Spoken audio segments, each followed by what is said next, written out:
কারণ আমরা জানতাম, দেখতাম, সবই করতাম, কিন্তু আমরা জিম্মি ছিলাম।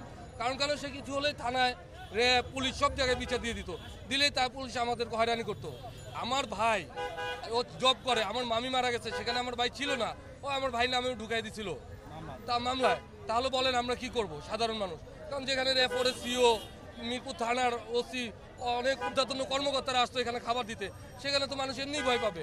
তারপর স্বাস্থ্যমন্ত্রী শেখ হাসিনার সাথে ছবি, এরকম দেখে সবাই জিম্মি আমরা। এই জন্য ও রুটলি বিহেভ করতো। ও তো সুস্থ ছিল না, ও একজন অসুস্থ মানুষ ছিল। কারণ যদি একজন মানবতা ফেরিওয়ালা হবে, তার কথা থাকবে নম্র ভদ্র, আমরা মনে করি। কারণ সে আপনাদের সাংবাদিকদের সাথেও তো কী ব্যবহার করতো আপনারাই দেখতেন। তাহলে এটাই আমাদের দাবি যে আপনারা প্রশাসনের কাছে বলবেন, বিনীত আমাদের আবেদন যে এটা যেন সুস্থ একটা সমাধান করে, ও যেন সুস্থ একটা বিচার হয়। এলাকার মানুষ আসলে তখন তো আপনার মনে করেন সেনাবাহিনী খাবার দিয়ে যেত, বিভিন্ন ধরনের মানুষ দিয়ে যেত, তখন তো আমরা দেখতাম সে ভালো কাজ করতো। হঠাৎ করে আমাদের যে বাইতুল সেনা জামে মসজিদ, যেখানে সে লাশ দোয়াইতো, লাশ দোয়ানোর পরে সেখানে যে কিডনির যে এফের জায়গাগুলা যে আমাদের মসজিদ কমিটি ধরছে, ধরার পরে সে প্রতিবাদ করছে, তার এখানে লাশ দেওয়ায় না। তারপর থেকে এই জিনিসটা ফেলা সে কিডনি বিক্রি করে।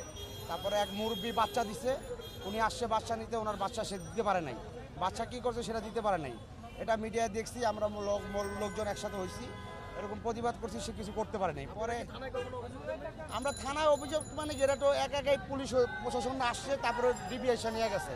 থানায় গিয়ে অভিযোগ দিলে তো অবশ্যই প্রশাসন নিত, কিন্তু প্রশাসনের আগে তো ডিবি নিয়ে গেছে, ডিবির কাছে গেছে, মিডিয়ারে গেছে যে না ঠিক আছে, সেটা যে পাশে যে মহিলারা যে মারছে অভিযোগ তো নিচ্ছে না অভিযোগ।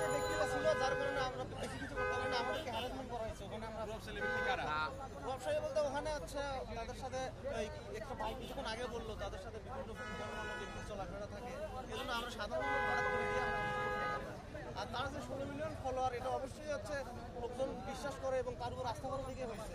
এখন এটা যদি কোনোভাবে ভেঙে যায়, লোকজন কিন্তু ভবিষ্যতের কাউকে বিশ্বাস করবে না, তারা কিন্তু কাউকে কখনো আর টাকা দিতে চাইবে না, কারণ এটা একটা মানবিক কাজ। এখানে যদি কেউ দুর্নীতি করে, লোকজন তো তার উপর এমনিতেই ক্ষিপ্ত হয়ে যাবে, পরবর্তীতে আর কেউ অসহায় যারা আসলে আছে তারা কিন্তু কখনো শাস্তি পাবে না, মানে সুযোগ সুবিধা পাবে না।